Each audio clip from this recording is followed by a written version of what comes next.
ஒரே ஒரு சப்ஸ்கிரைப் மட்டும் பண்ணிவிட்டு பாருங்கள். நடேசன் வந்து செவ்வந்திக்கிட்ட நின்று பேசிகிட்டு இருந்தாங்க இல்லையா, 30 வருஷத்துக்கு முன்னாடி பார்த்தது இந்த பாட்டு உனக்கு ஞாபகம் இருக்கா அப்படின்னு. ஏன்னா ஞாபகம் இருக்காது, என் அப்பா கடைக்கு நீங்கள் சாப்பிட வருவீங்களே, சாப்பிட மட்டுமா வந்தேன், உன்னைய பார்க்குறதுக்காக தான் நான் அங்கே வந்தேன் அப்படின்னு சொல்லிட்டு சொல்கிறாங்க. அதெல்லாம் 30 வருஷத்துக்கு முன்னாடி நடந்தது, அதெல்லாம் எதுக்கு இப்போது, அதெல்லாம் காலம் மாறி போச்சு அப்படின்னா. 30 வருஷம் முன்னாடி பார்த்தாலும் நீ அப்படியே தான் இருக்கு அப்படின்றாங்க. 15 வயசில் பார்த்தீங்க, இன்னுமே அப்படியேவா இருக்க போகிறேன், சும்மா சிரிப்பு காட்டாதீங்க, நான் என்ன சிரிப்பு காட்டுறேன்னா உன்னை எப்போ பார்த்தாலும் இதே மாதிரி பேசிகிட்டு இருக்கீங்க நீங்கள் அப்படின்றாங்க.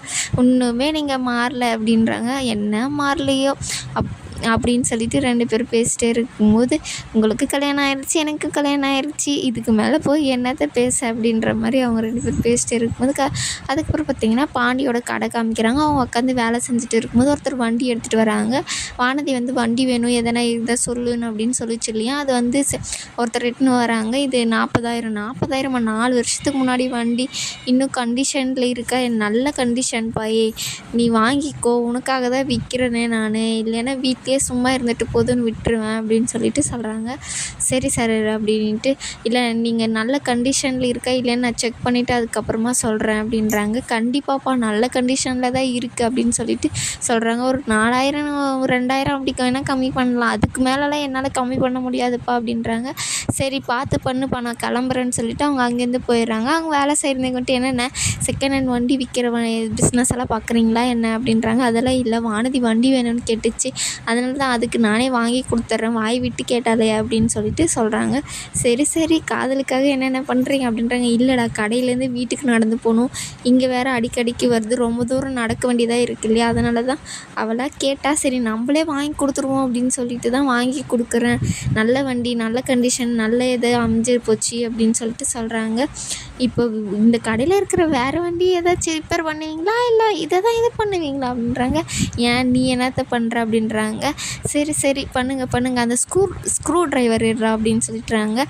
மற்ற வண்டியெல்லாம் யாரை ரிப்பேர் பண்ணுவாங்க அப்படின்னோடனே, உன் கடமை உணர்ச்சிக்கு ஒரு அளவே இல்லைடா, எடுடா ஃபஸ்ட்டு அப்படின்னு சொல்லிட்டு சொல்கிறாங்க. அவங்களே எடுத்து கொடுத்துட்டு அந்த வண்டி எல்லாமே மாற்றிட்டு இருக்காங்க. அதுக்கப்புறம் பார்த்திங்கன்னா சோழன் வந்து நிலாவை பார்க்குறதுக்காக போயிருக்காங்க. நிலா வந்து அவங்க ஃப்ரெண்ட்ஸுங்க கூடலாம் உட்காந்துட்டு வேலை செய்யும்போது, இந்த மாதிரி உங்கள் அண்ணா இன்னும் காசே அனுப்பலை, அவர் சொன்னாருன்றதுனால தான் அந்த இதவே பண்ணுறோம், ஃபஸ்ட்டு யார் கட்டினாலும் பேமெண்ட் வாங்கிட்டு தான் நம்ம பண்ணுவோம் அப்படின்னு சொல்லிட்டு சொல்கிறாங்க. அவள் வேறு கேட்டுகிட்டே இருக்கா, நீ கொஞ்சம் பாரு நிலா அப்படின்னு சொல்லிட்டு சொல்கிறாங்க. ஒரு கரெக்ஷனாக சொல்கிறாங்க. நிலா ஒன்றுமே முடியல அப்படின்றாங்க.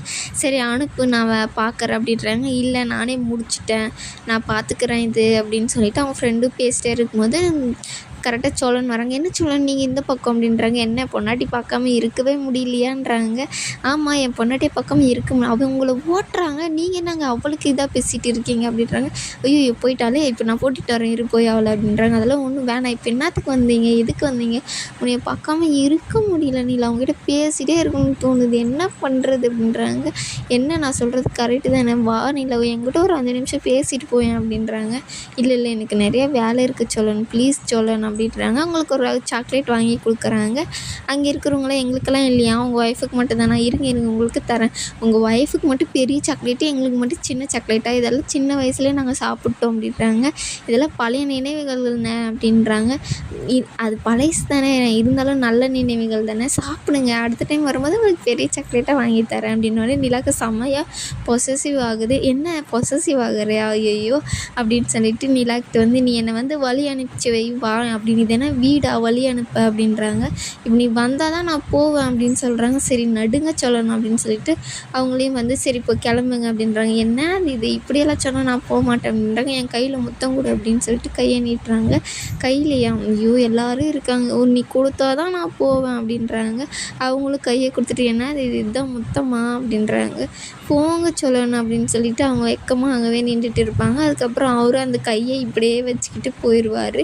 அதுக்கப்புறம் சந்தா வந்து சேரண்ணாக்கு ஃபோன் பண்ணுவாங்க. இந்த மாதிரி என் வீட்டில் டெய்லியும் கல்யாணத்துக்கு பற்றி பேசிகிட்டே இருக்காங்க, நம்மளை ராமேஸ்வரத்தில் பார்த்ததுலேருந்து அப்பா யாருக்கிட்டையும் சொல்லலை, ஆனால் டெய்லி கல்யாணத்தை பற்றி பேசிகிட்டே இருக்காங்கன்றாங்க. சரி நான் அனீஸ்கிட்ட பேசுகிறேன் அப்படின்ற மாதிரி ஃபோனை வந்து வச்சிடுறாங்க. அனீஷுக்கு ஃபோன் பண்ணும்போது அப்படியெல்லாம் ஒன்றும் இல்லையே, இங்கே கல்யாணத்தை பற்றி எதுவும் பேசலையே அப்படின்னு சொல்லிட்டு பொய் சொல்லிடுறாங்க. இது சந்தா நீ ஏன் இந்த மாதிரிலாம் சொன்ன அப்படின்னோடனே, நீங்கள் நடக்கிறதெல்லாம் அவர்கிட்ட ஃபோன் பண்ணி சொல்லிட்டு இருக்காத, அவர் ரொம்ப வருத்தப்படுவார் அப்படின்னு சொல்லிட்டு சொல்கிறாங்க.